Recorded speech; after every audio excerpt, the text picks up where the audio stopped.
I'm Kiana Beals. I'm Samantha Bradford. And so today the Search Chapter 11 that we read is a lot about teacher pay. And both Mr. Hess and Mr. Noguera agree that teachers should be paid more to attract better teachers and, cover the cost of living better. But Mr. Hess starts out talking about how reformers in the past didn't really address teacher pay very heavily, and instead, to get change, teachers have had to stage their own protests and their own walkouts, which have been effective in increasing teacher pay, but they shouldn't have to be doing that to see change. He talks about how current teacher salary is not very livable. It's not keeping up with inflation. If anything, it's kind of doing the opposite.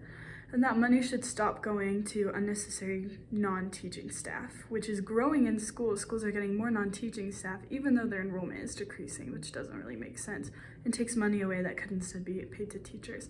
But he thinks that that this should all, like an increase in teacher pay, should be part of a bigger kind of package deal with 4 parts. Because teaching is essential, schools should incentivize better teachers with higher pay. Teaching should be made into more of a year-long role instead of this 10-month thing. Should trim off non-teaching staff and overhaul unnecessary benefits. Yeah. Mr. Noguera agrees with all that. He agrees that we really need to increase the teachers' pay. He believes that there are too many areas where the cost of living is really high, and so these teachers' salaries that are the same statewide are most of their salaries covering their apartment or their rent, and so it's not a livable salary, which he agrees with Mr. Hess on. He thinks that a lot of new teachers are at a disadvantage because you have a lot of these teachers who have seniority in these places and they get the higher salaries, the higher pay, and so they're starting out this really low pay, and so it's not desirable for a lot of them. And so he's talking about some issues that could be correlated to help increase the professionalism, increase the desirability of becoming a teacher. One of them was lifting the base pay of new teachers, having everybody start more at a higher salary so people are able to live off of that. He was also talking about increasing teacher professionalism and extending the time to tenure so that way it's more desirable in that sense. And then also focusing on the working conditions in which they are in, because a lot of them are working really, really long hours throughout the day, or they're just doing mundane tasks that don't really benefit the students, but more so it's just like meetings or just sitting around, standing out at recess, when they could be using their talents and skills more effectively in the time they've been given. Yeah, that's really what Mr. Hess addresses in this next part. He talks a lot about how the issues that teachers are given too much to do that are kind of just tasks and professional development that studies are showing really don't help increase the quality of teaching at all. And that we need to have this role redesign with teachers, and we need to pay teachers more for taking on responsibility of value specifically, because he says it doesn't make sense to give a teacher a 6-figure salary if half the stuff they're doing isn't super relevant, if it's kind of just administrative tasks. Exactly. And then Mr. Noguera was talking about how we should offer incentive pay to teachers who are willing to work with harder students, working in harder areas, because a lot of these schools where the education isn't great is because a lot of teachers don't want to work there, mostly because the pay isn't as good. And so if you give that incentive, like we will increase your pay if you are willing to put in the time and effectively work with these students and in these areas, then the education is going to increase across the board. He also said the key to all this is to avoid teacher burnout. So you want to make sure that it's equal in all areas as much as possible, where one teacher isn't just to have all these kids that are really hard to work with and the other one doesn't have like any, but rather equalizing it out so that way teachers are able to continue and progress over the years. But yeah. And then Mr. Hess says he's not sold that hiring more support staff is going to fix the issue of teacher pay, because that's just spending more money for people who might not do much of value. He says lots of schools have counselors that don't really do much, and the money that it's going to pay them could be instead used to increase the base pay of teachers. And he says instead we should offer certain teachers the opportunity to take on more responsibility with an increase of pay attached.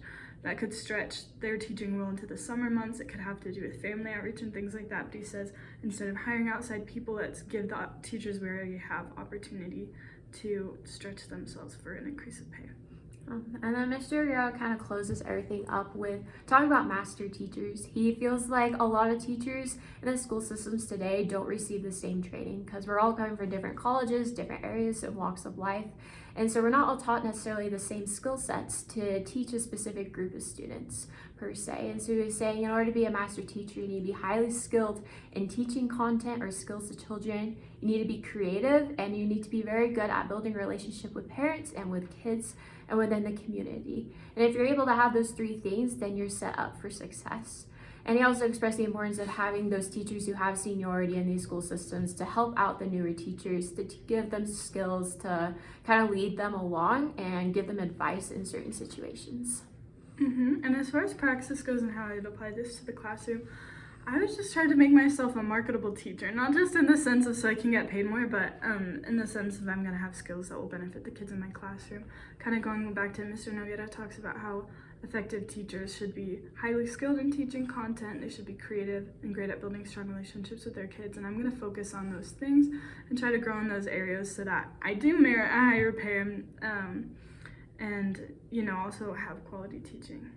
Yeah, and for me, something I really want to focus on is trying to become that master teacher, being open and available to learning these different things that the kids in my classroom may need, because I do understand, like, will be coming from this college, whereas like some other people may be coming from different colleges, and they may have other skill sets or ideas or way of doing things that might be more effective. So I find if I'm more adaptable to my environment and to the kids in my classroom, then I will be able to be used more effectively in the school system rather than just going through the motions and just going through all the curriculum, but rather my time is being well spent.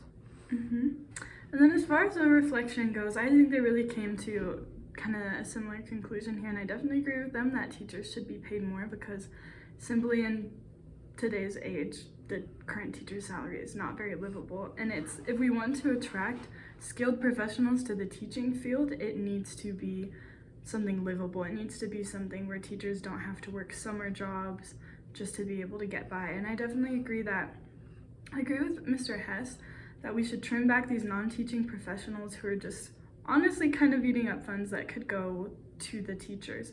And that way we're going to lose less teachers to administrative positions, because a lot of teachers just can't get by on a teacher salary, so they'll take positions in administration, superintendents, principals, things like that, and then you're losing quality teachers in the classroom. So yes, they're moving on to these valuable positions, but we need skilled teachers in the classroom to work with students and change their lives. And so I think that teacher pay needs to increase, and that legislation should aim for that.